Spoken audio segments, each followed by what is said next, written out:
Good morning, it is the 18th of July 2023 and it's about 9 a.m. where I am. The patch notes have been available since 5 in the morning my time, and this is my video on them. This is a brief video because the patch notes themselves, whilst not in their entirety with all the recipes and such, have been put onto the lodestone prior to the launch of the patch itself today.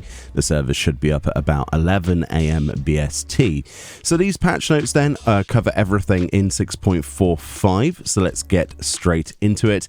The patch itself is around 646 megabytes on the PC. I'm not sure of the PlayStation size, but it's not a very big patch.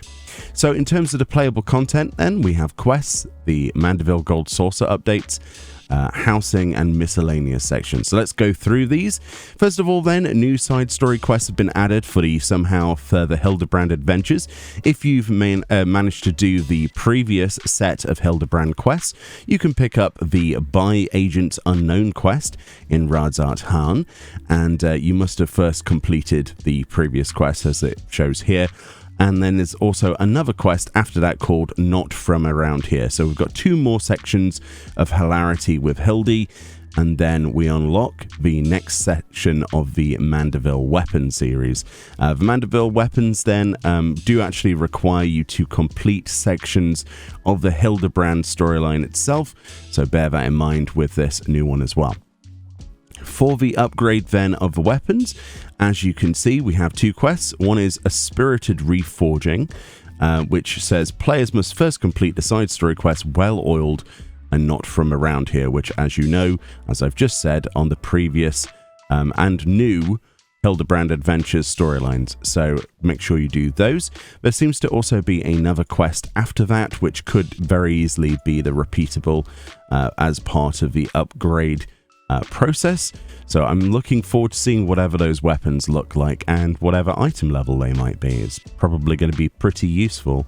The Splendorous tools have a similar fare in that they have plenty of new quests and upgrade sections for those crafting and gathering tools. You can go over to the Crystarium to continue with the Joy of Zoy. If you've done an adaptive tool previously, you will be able to start the new quest from Grenault. And there appears to be 4 quests for that. Very cool stuff. Then we have the variant dungeons themselves. So it says Mononoke Aware. That's the quest. This is available to all Disciples of Magic and War, level 90, and eventually above, I would imagine, in 7.0. This can be picked up in Old Charlian from Shallow Moor. Shallow Moor is the NPC right next to where the hunt board is, by the way. I don't know if you remember where that is, but all of the variant and criterion stuff is over by the hunt board at the bottom part. So there we go. To actually do this, players must first have completed the Endwalker quests and also have spoken with Osman in Old Charlian. Now, it doesn't say that the previous variant mode is a prerequisite this time around, so bear that in mind. I'm not sure if it is or not, but it's not listed. Then there's another quest after that as well. I'm looking forward to the variant mode. It's going to be quite exciting. We'll have videos on mounts and things in the future. Blue Mage gets upgraded, and you can do that as soon as you're level 70 on your Blue Mage. If you have done Reflections in Crystal and the quest for your job, A Future in Blue, the Reflections in Crystal is part of the main scenario for Shadowbringers. If you've done both of those, you can go to Martin in Uldar, over by the Miners Guild, by the way, if you wanted a good idea of where to teleport. This is available to all level 70 Blue Mages. It says, and the crowd goes mild. There's a few quests for this. There appears to be one every few levels. We've got one at level 73, 75, 78, 80, and then another one at 80. The Blue Mage content this time around goes all the way up to level 80 with a new cap, as well as new Mass Carnival sections and new spells and stuff like that. New Blue Mage log stuff. New chapters have been added to New Game Plus, so we've got Mount Rokon as side quests added to New Game Plus immediately, and the Blue Mage GPS quests. Very cool stuff. So for housing then, we have some information about items being added to the game finally from 2019's Furnishing Design Contest. Very cool stuff. It says entries that did not win have also been selected to serve as new furnishings. They do this all the time. So for some outdoor stuff, we have this beautiful water feature that seems to be in this, let's call this an L shape. I'm not sure what else you would say, like a clamshell. That's quite nice. Kind of like an outdoor shower. I like that.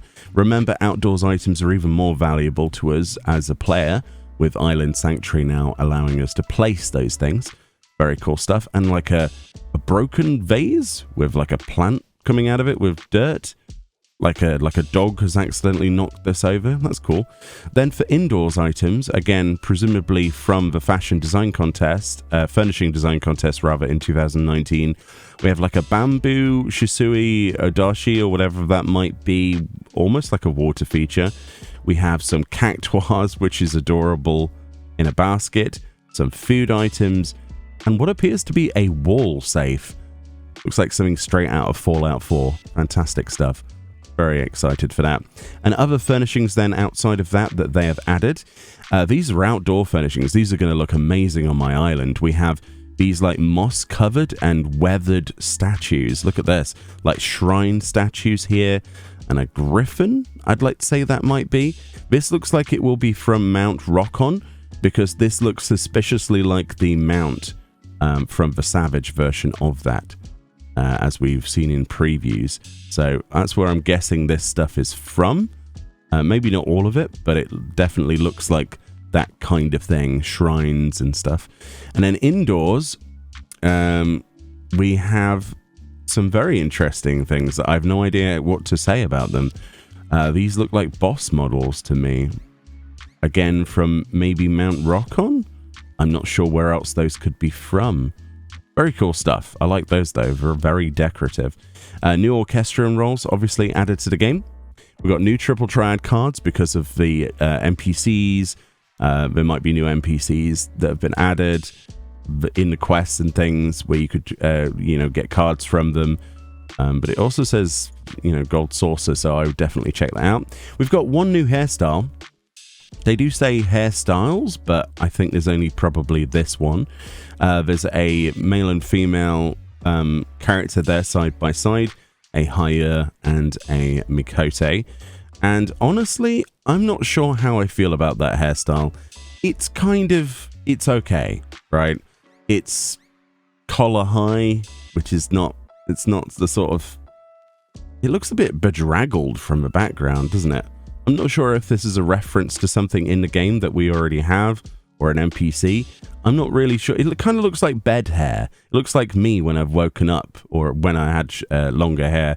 When I've woken up in the past and I've just gone, yeah, I'm good to go. And I look in the mirror and I have like hair sticking out the sides. Yeah, I guess bed hair. If you want bed hair, there you go, I guess. Very cool stuff. That outfit's been in the game for years and years. We've got new emotes added. This then is the what we're going to call this the instruct emote, I guess. We had that previewed for us on the special site a while ago. Yeah, it's kind of like a read book emote, but we have an instruction manual or a teaching manual, and we have our finger pointed out at certain points. So let's get on to the battle system changes then. There's not really too much to talk about. The level cap of Blue Mage then increased to level 80.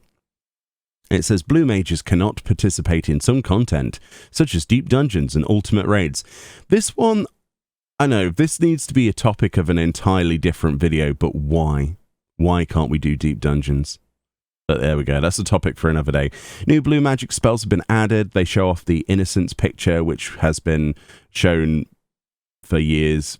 It feels like years. For months now, on special sites and Instagram and things like that. Yeah, cool. I'm looking forward to getting some of the spells. They do say blue magic spells have been adjusted. They do also say 3 of them. Although we already have Etherical Mimicry. So it says Ice Spikes, Veil of a Whirl, and Shiltron, interesting, cannot be applied simultaneously. So, not really sure.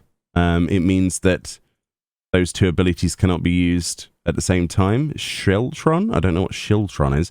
Veil of a Whirl, Ice Spikes, and Shiltron cannot be... Yeah, interesting. I'm not sure. I need to bone up on all of the abilities. To be fair, I forget what we have at this point. Etherical Mimicry obviously is what enables you to have a stance. It does say here, Etherical Mimicry Healer now increases the potency of all healing effects. This is across the board. This is what we've asked for, actually, in the Blue Mage groups that I've been a part of when we've been trying to do the Savage content. The healers just feel like they're flopping around. So this is nice. This is really nice. Excellent. The Shieldtron action can be learned starting from 6.45. Oh, I see. That's what Shieldtron is. Okay, new ability. I'll have to wait and see what that is. Help text for the blue magic spells will now indicate with which other blue magic spells they share a recast timer. That's really useful. I like that. New stages have been added to the Mouse Carnival. What are we guessing? 5, 10 more? Interesting. Let's see how long that lasts. New entries have been added to the Blue Mage log. Entries are not available for the Seat of Sacrifice Extreme, or Memoria Misera Extreme. Okay. These entries will become available as you go. Okay. So does that mean that you can't do Seat of Sacrifice? Or it's just not got a log entry? I suppose with Seat of Sacrifice, since you need an LB to actually survive the actual limit break 4. I guess that's a Diamondback situation. I don't know. Entries are not available. Okay. Variant dungeon Mount Rokon has been added, or Rokon. Explore the winding paths of Mount Rokon alongside your familiar face, which is Hancock, I believe, right? To uncover the oft fantastical history of the mountain and write new tales of your own. This is 665 item level sync. You need 605 to enter, which is pretty low, and be level 90. You can do this up to 4 players, obviously. And the requirements for this are to complete Endwalker and have spoken with Osman in Old Charlian, which is the prerequisite, isn't it? You can go and do the previous one. This is obtainable, obviously, for queuing through the VNC Dungeon Finder, as they show here. And there's our good friend Hancock. And you can just click on the portrait of Nanamo to go back. Very cool stuff. Entering solo, yeah, most people already know this. You can do it solo or up to 4 players. There's the matchmaking option if you want to. It's role unrelied, so you don't have to go in as a tank, healer, etc. combo. You can take in variant actions to adjust to this. It's the same thing as usual. I don't think there's too much to really moan about or talk about really in any detail. Item exchange. Yeah, you can exchange all of your stuff at Trissant. In Old Charlian, that is the NPC that you want to remember. He's next to the hunt board guy on the southern part, and you can exchange the tokens for various goods. The Criterion Dungeon and another Mount Rokon. So this is Criterion mode, which obviously requires you to have completed the Mononoke Aware questline. So this means you need to do normal first, obviously, to unlock this. You need 640 average item level to queue into this, to get into this, and it syncs you to 665 for players, obviously, and this is obviously your predetermined. I need a tank, healer, melee, DPS, physical ranged or magic ranged. They've split this into requirements, obviously, and you get a party composition bonus. The effectiveness of damage bonuses will differ between roles. We've got a variant action, so basically, if you don't remember, Criterion has variant raise 2 automatically assigned to all players, and no other variant actions are available. This is like the big boy mode, and yeah, you don't want to be going around dying too much, but it's not too bad. It's not too bad, but yeah. And then there's the Savage, which I wish people all the best with. Hopefully people go and smash this.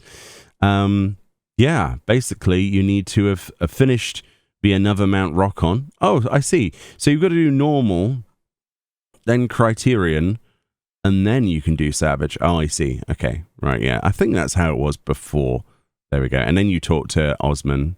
Okay, so Savage has, effectively, the further it, the longer the dungeon goes on, the harder it gets, that kind of thing. I'll let you read all of this if you've not seen this stuff already. But yes, if you log out, you get incapacitated. I don't think there's anything too new here this time around. Yeah, Sewer Dweller is you're gonna die quicker the longer you take in there, basically. Yeah. So, they also have put in here at the bottom, the strength of the Echo granted in Pandemonium Abyssos Savage has been increased. So if you want to go and do Abyssos with the Echo now, HP, damage dealt, and healing potency up to by 15%, then definitely go do that, especially if you want to take some revenge on maybe some of the fights that you got stuck on, like I did. Then we've got new items. So this then listed, I can tell you, is the reward for actually doing the variant mode, right? Where you can get those coins, similar to how we had the Noir set, the Noir set. There seems to be a male and female version of this. Hopefully these are unisex. I had this discussion the other night with a few other people, but it would be nice if they were unisex because of the differences between the outfits, but we'll wait and see. I waited with bated breath before for many outfits, so who knows if this will be unlocked at the start. I will note, though, that the hats are quite minimal. The female has this kind of like hairpin hat thingy, and the male character has this hat here. So whether or not Viera and Rothgar will be able to enjoy those hats, I'm not sure. But yeah, actually, I quite like the female styled robe a lot better, personally. That's going to look quite nice. But we'll have to see how that dies. It probably dies horrible. So they will actually list all of the items at a later date, as usual. So this then is the... you know how they added like to the tomes in 6.4... all of the armor and the weapons. So there was also, during the weapon design contest, the Blue Mage entry. So they've actually designed this very dapper looking outfit. And then you've got a parasol weapon. So that's in the game somewhere. Presumably you can get this with Wallaki totems or something like that. I'm guessing, but it looks awesome. So you can beat people to death with your blue magic spells in restricted content with your parasol. Very nice stuff. New recipes have been added, which they'll talk about at a later date.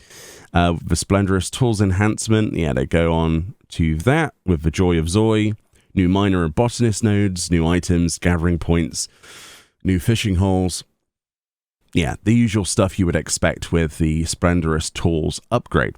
This then is the mount that you get from Savage. So I think you need, 100 of the... Previously it was Sildine Silvers. This time it'll be, I think, Rokon Silvers or something akin to that you can exchange from your clears of the Savage mode of Mount Rokon at Trissant, or however you want to pronounce that NPC, next to the hunt board in Old Charlian. And this is the new mount you can get from that. So previously, last time, the mount from before was the Sildon Throne, which was a really cool looking throne mount, which was Savage only, but it was market tradable. So I'm guessing that the same will be for this as well. So if it is market tradable, much like its previous one, which I don't see why it wouldn't be, that's another way of getting it if you don't want to go into Savage. But bear in mind, this will be quite expensive. It's kind of like a lion, dog, tiger, snake, hydra, chimera face. Yeah, very cool stuff. New minions have been added. Obviously, they're showing off the Shinobi dog, which should be from Mount Rokon as well. And new fashion accessories are listed, but they show this one. This then is reminiscent of the mount you get from completing all 12 of the storylines on normal variant. There's 12 different routes through, and there'll be a mount that has a face. It's kind of like a lantern that's come to life, like a yokai. This is the same idea then with a parasol. This is amazing. Little tongue draping off the side. This might be my favorite parasol design. I love that. Go to system changes then. Of course, with the 10th anniversary, there'll be lots of contests coming up with stickers, and they've added those to the game. If you want to take a picture of you, your partner, or your friends, or whatever, you can put the 10th anniversary stickers onto those screenshots. I will be making the most of these whilst they're available. Remember, these are limited time. They don't last forever. And with the previous anniversaries, they took them away. So one of my pieces of advice for you, if you would like to use this again in the future, go into G-Pose, put all this up, and then go in front of a partition, paint it green, as like O2 green, take the G-Pose picture, and then you will forever be able to chroma key out the middle to whatever other picture you have from your library of Final Fantasy pictures. Top tip there, because then you'll have the 10th anniversary stuff wherever you want it. Then you can just take a picture of a partition in first-person mode with the UI turned off, in O2 green, chroma key it out, G-Pose people will know what I mean, and then you won't have to worry about this being a limited thing. Easy peasy. Also, those stickers look adorable, by the way. I can't wait to take some pickies. The division of Garlemald and Elpis into multiple instances added to alleviate congestion in 6.4 will be removed. So this has the immediate effect of hunt trains, right? So there'll be less places to jump around, less hunts to do, because obviously you could hop between the instances. So those are being removed. And it seems that emote where we were looking like we were instructing someone is actually /reference. So we get our book out and we consult literature. So it's kind of like a teaching emote, but it looks like we're exclaiming at the same time as reading. Very interesting. So it's a reference emote. New trophies have been added to PS5, and new music and sound effects have been added. I cannot wait to hear the score that Soken has put together for Mount Rokon. That's going to be spoopy. We've got some resolved issues, some basic stuff here. We might as well read it. It says the following issues have been addressed. An issue wherein the bar indicating that a status effect can be removed with Asuna would disappear when targeting a party member. That's gone. An issue in Island Sanctuary wherein earnings from the sale of handicrafts at a workshop could not be received. Okay, that's a good one to be fixed. And other various issues. Usually they put this when there's stuff that's either too sensitive to talk about, that's game breaking, or something that's so minor it doesn't matter, like text stuff. Known issues then are still prevalent. There is currently an issue in a side quest not from around here, wherein the incorrect background music will play after certain cutscenes end. Okay, so that's actually part of the Hildebrand story. So if you're wondering why music's not right, that's why. In 6.45, side quest cutscenes wherein certain graphics do not display properly. An issue in the Hero's Gauntlet wherein certain graphics do not display properly. There's an issue in Mount Rokon where certain graphics do not display properly. Ooh, there's a lot of graphical bugs then. Interesting. There's an issue in the Gathering Log wherein the Splendorous Tools list does not display the correct order. Okay, that's slightly less. And Mount Rokon Savage, this will be an interesting one. Criterion Dungeon wherein timer-based enemy enhancement effect is incongruously named Sewer Dweller. Okay, so it's just a tooltip thing. The effect still functions as intended. Hopefully these display graphic issues aren't too problematic. We'll have to wait and see. And the incorrect music in the Hildebrand questline, don't know how badly that affects you, but you might want to wait, because obviously that might change the way that certain fights or encounters or storyline, whatever we have to do in Hildebrand nowadays, will change, right? Very cool stuff. Highlights of the patch notes then. The 10th anniversary stuff's going to be cool. I do like the new fashion accessory. That's brilliant. Can't wait to get new minions and mounts, definitely. Can't wait to see how much this goes for on the market board. And yeah, looking forward to collecting some glams. And yeah, honestly, I think variant mode is going to take me the most time. And the Blue Mage stuff probably won't take too much time, rather. Won't be too bad overall. New hairstyle's kind of meh, though, in my opinion, but there we go. Let me know what you think about this, if you're excited for 6.45, or if you're still giving it a miss and waiting for future patches. Much love, enjoy the rest of your day, and I'll see you all next time with many more videos to come.